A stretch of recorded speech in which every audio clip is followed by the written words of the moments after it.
Halo, saya Novian Ritalha Anjani dengan NIM 2108622 dari Program Studi Perpustakaan dan Informasi tahun angkatan 2021. Pada video kali ini, saya akan melakukan olah data menggunakan aplikasi SPSS dengan metode One Sample T-Test.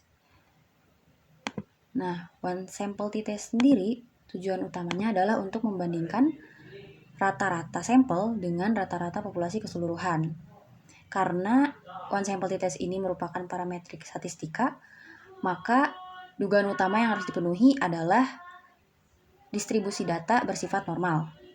Untuk memudahkan melakukan pengujian, maka saya melakukan pemetaan soal menjadi 3 soal berikut. Yang pertama adalah menentukan hipotesis atau dugaan sementara bahwa rata-rata tingkat gemar membaca masyarakat di 15 provinsi Indonesia adalah 68. Kemudian yang kedua, setelah menentukan hipotesis, maka kita harus membuktikan hipotesis dengan memilih beberapa sampel dari keseluruhan populasi. Nah, untuk analisis ini saya mengambil 15 provinsi sebagai sampel dari keseluruhan populasi, yaitu 38 provinsi di Indonesia. Setelah mengambil sampel, maka kita harus menganalisis rata-rata dari jumlah sampel tersebut. Dapat dilihat di sini sampelnya. Terdapat 15 provinsi. Ini adalah tingkat gemar membaca dari tiap-tiap provinsi. Nah, kemudian selain itu kita juga menentukan hipotesisnya. Yang pertama ada H0, yaitu rata-rata tingkat gemar membaca pada tahun 2022 sama dengan 68, dan H1-nya adalah rata-rata tingkat gemar membaca pada tahun 2022 tidak sama dengan 68. Dan setelah itu kita beralih ke SPSS. Kita ke variable view. Di sini kita beri nama tingkat gemar membaca tahun 2022. Kemudian untuk labelnya ini tingkat gemar membaca. Kemudian desimalsnya tidak perlu diubah karena tadi pada tingkat gemar membaca itu terdapat desimal dengan 2 angka di belakang titik. Jadi kita tidak perlu mengubahnya. Kemudian kita ke data view. Di sini kita masukkan data dengan mengcopy paste dari Excel. Kita blok dari DKI Jakarta sampai Nusa Tenggara Timur. Klik copy, lalu kita paste di sini.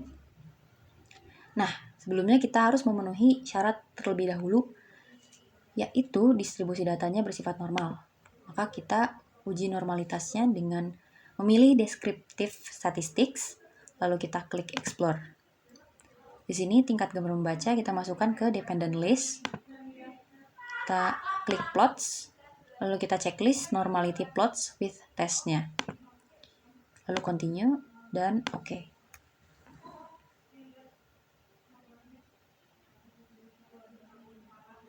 Sedang diproses. Nah, ini adalah output dari uji normalitas. Kita lihat di test of normality.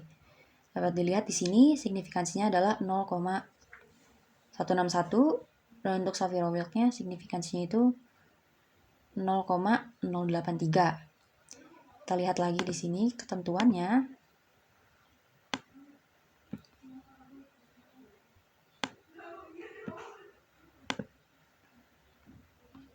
Untuk signifikansi, jika lebih dari 0,05 maka data ini dapat dikatakan berdistribusi normal.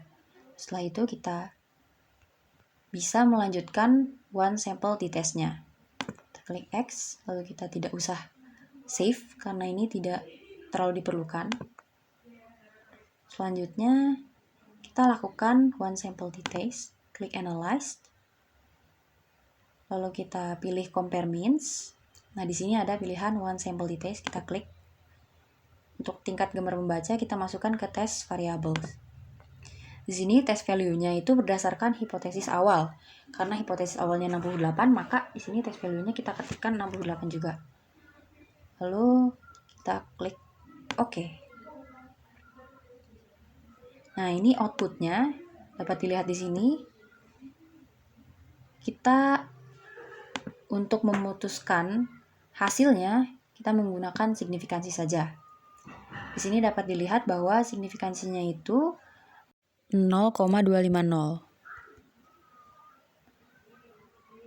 Jadi hasil akhirnya kita lihat di keputusan sini. Pengambilan keputusan berdasarkan signifikansi. Karena signifikansinya itu lebih dari 0,05, maka H0 di mana rata-rata tingkat gemar membaca pada tahun 2022 sama dengan 68 dapat diterima, dan H1-nya di mana rata-rata tingkat gemar membaca pada tahun 2022 tidak sama dengan 68 ditolak. Maka kesimpulannya,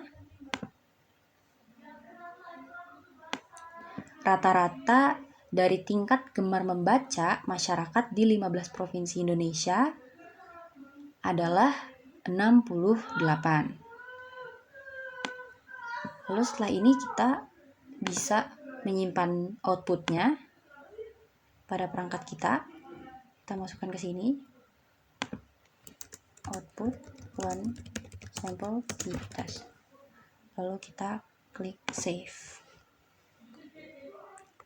Nah, demikian olah data menggunakan one sample t-test. Semoga bermanfaat.